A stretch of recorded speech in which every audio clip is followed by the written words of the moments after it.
रममा underworld की दुनिया जहाँ खून बारूद और विश्वासघाती सबसे बड़ा सच होता है, जहाँ इंसान अपनी किस्मत खुद नहीं लिखता बल्कि बंदूक की गोलियां और अंधेरे सौदे तय कर देगी कौन जिएगा कौन लुढ़केगा।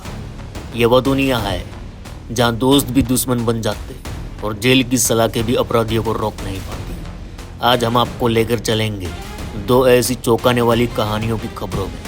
एक तरफ हरियाणा का number 1 most wanted gangster Mainpal बादली, जो ट्रैक्टर मिस्ट्री से उठा और कंबोडिया में बैठकर हरियाणा दिल्ली एनसीआर का गैंग वॉर चलाता रहा। और दूसरी तरफ भारत के गैंगस्टरों की पहली इंटरनेशनल गैंग वॉर, जहाँ लॉरेंस बिश्नोई गैंग ने पुर्तगाल की सड़कों पर गोलियां चलाकर दुनिया को दिखा दिया कि अब उनका खौफ सिर्फ हिंदुस्तान तक सीमित नहीं है रहे। दो कहानियां, दो बड़ी खबरें, दो मोर्चे, दो चेहरे, लेकिन एक ही सच कि अपराध की दुनिया कभी रुकती नहीं। ये सिर्फ एक से दूसरे ठिकाने तक फैलती रहती है। तो आइए शुरू करते हैं इस खौफनाक सफर को, जहां पहला पड़ाव है हरियाणा का गैंग वॉर सम्राट मैनपाल बादली और दूसरा पड़ाव है लॉरेंस बिश्नोई का पुर्तगाल में फैला आतंक और गोलियों की तड़तड़ाहट।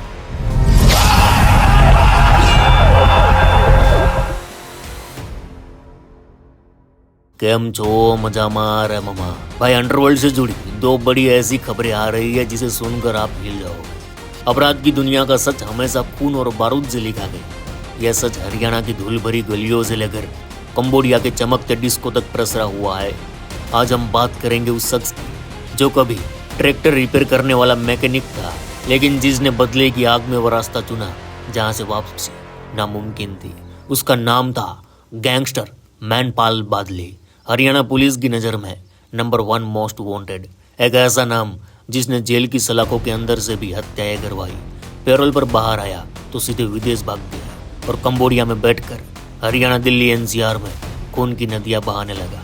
लेकिन कहानी यहीं खत्म नहीं होती रही, क्योंकि 7 साल तक फरारी काटने के बाद हरियाणा पुलिस और इंटरनेशनल एजेंसियों ने मिलकर उसे कंबोडिया से भारत लाया है। 1980 का दशक, जगह हरियाणा का एक छोटा सा गाँव बादली।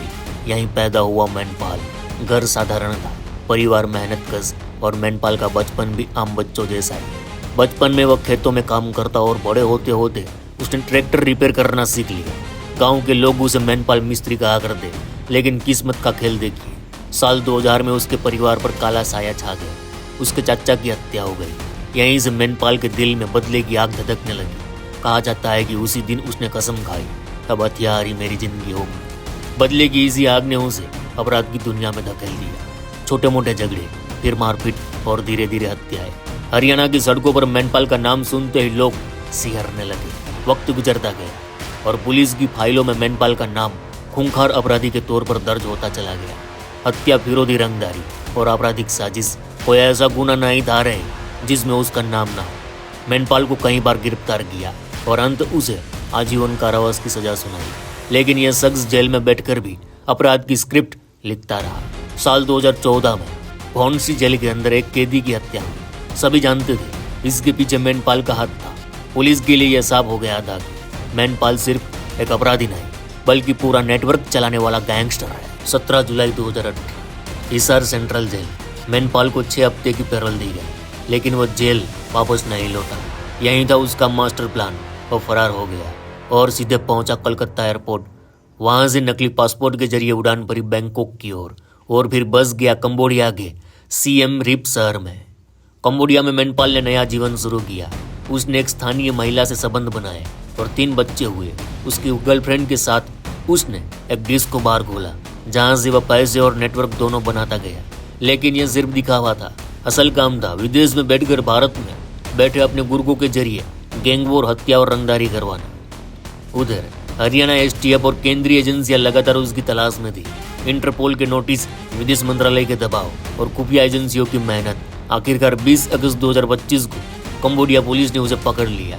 2 सितंबर 2025 को एसटीएफ टीम, जिसमें आईपीएस वसीम अकरम, डीएसपी मदन सिंह और एएसआई संदीप कुमार शामिल थे, कंबोडिया पहुंचे। उन्होंने नोम पेन्हे में मैनपाल को हिरासत में लिया और फ्लाइट से भारत लेकर आए।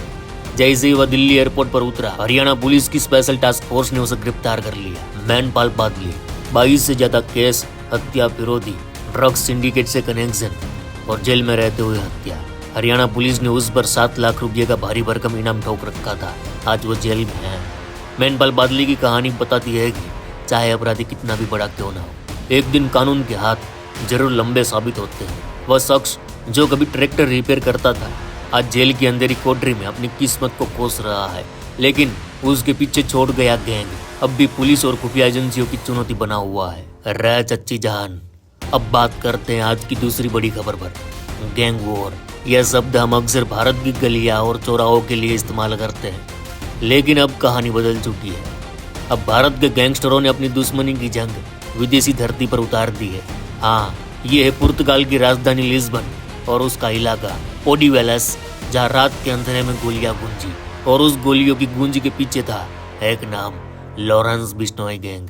इस वारदात ने साफ कर दिया कि भारतीय अंडरवर्ल्ड अब सीमाओं में कैद नहीं रहा। ये खौफ अब यूरोप और अमेरिका तक फैल चुका है। दिन था अगस्त 2025 का। पुर्तगाल की पुलिस को अचानक खबर मिलेगी ओडिवेलस और लिस्बन में अज्ञात हमलावरों ने फायरिंग की है। पहले तो यह कोई लोकल गैंग वॉर लगी, लेकिन अगले ही दिन सोशल मीडिया पर एक पोस्ट आया। पोस्ट में लिखा था, जय श्री राम, सत श्री अकाल, राम राम सभी भाइयों को। आज जो फायरिंग पुर्तगाल में हुई वह हमने, रणदीप मलिक और लॉरेंस बिश्नोई गैंग ने करवाई है। रोमियो और प्रिंस जो ड्रग्स का कारोबार चला रहे हैं, अगर काम बंद नहीं किया तो अगली बार सीधी गोली मिलेगी। यानी यह थी लॉरेंस गैंग की जिम्मेवारी। इस सोशल मीडिया पोस्ट पर साइन था रणदीप मलिक का, हरियाणा का रहने वाला एनआईए का वांटेड अपराधी और लॉरेंस बिश्नोई गैंग का खास आदमी। रणदीप मलिक का नाम पहले भी सामने आया था, गुरुग्राम में एक पब में बम धमाके में, चंडीगढ़ में बादशाह के रेस्टोरेंट ब्लास्ट में। अब वही शख्स पुर्तगाल में गोलियों की बौछार करवा रहा है। जांच में सामने आया कि पुर्तगाल में बैठे रोमियो और प्रिंस नाम के 2 लोग भारत में ड्रग्स का नेटवर्क चला रहे थे। उनका कारोबार लॉरेंस गैंग को खटक रहा है। पोस्ट में रणदीप मलिक ने यह भी कहा कि जिसको हमने कॉल किया, अगर उसने इग्नोर किया तो गोली सीधी मिलेगी। यह पोस्ट रातों रात वायरल हुआ। पोस्ट में नीचे नाम लिखे गए थे अंकित भादु सेरावाला, जितेंद्र गोगीमान ग्रुप, गोल्डी ढिल्लो, काला राणा, आरजू बिश्नोई, शुभम लोनकर, साहिल दुहान।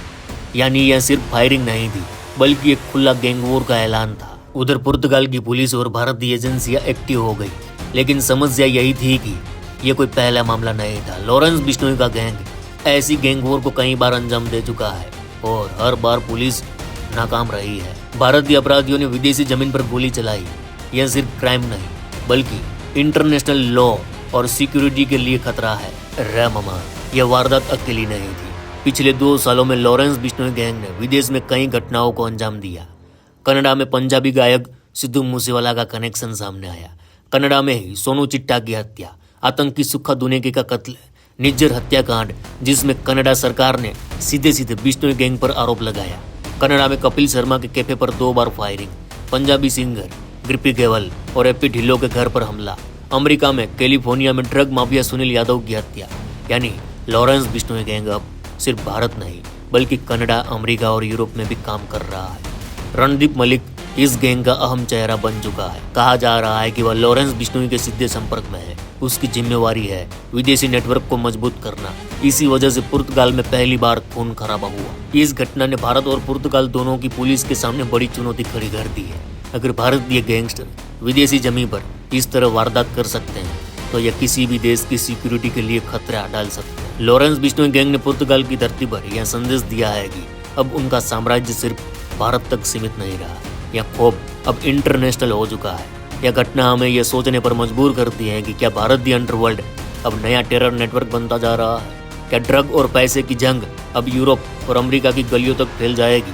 जवाब समय देगा, लेकिन इतना तय है कि लॉरेंस बिश्नोई गैंग ने भारत से बाहर भी अपनी दहशत का परचम लहरा दिया है। तो मामा, एक और भारतीय पुलिस एक बड़े डॉन को पकड़कर भारत लाती है, तो वही भारतीय गैंगस्टर विदेशी सरजमी पर गोलियां दाग रहे हैं। तो ये थी आज की 2 बड़ी खबरें। और भाई, आपको बता दें कि हमने एक व्लॉग चैनल स्टार्ट किया है, जिसमें हम डेली व्लॉग डालते हैं। तो वहाँ भी अपना भाईचारा दिखाएं और व्लॉग को देखें, अपने ग्रुप में शेयर करें, चैनल को सब्सक्राइब करें। गुज्जू यादव व्लॉग करके चैनल का नाम है, तो वहाँ एक बार जरूर जाए और अपना भाईचारा जरूर दिखाए। चलो, इस गुज्जू भाई का राम राम, मिलते हैं फिर।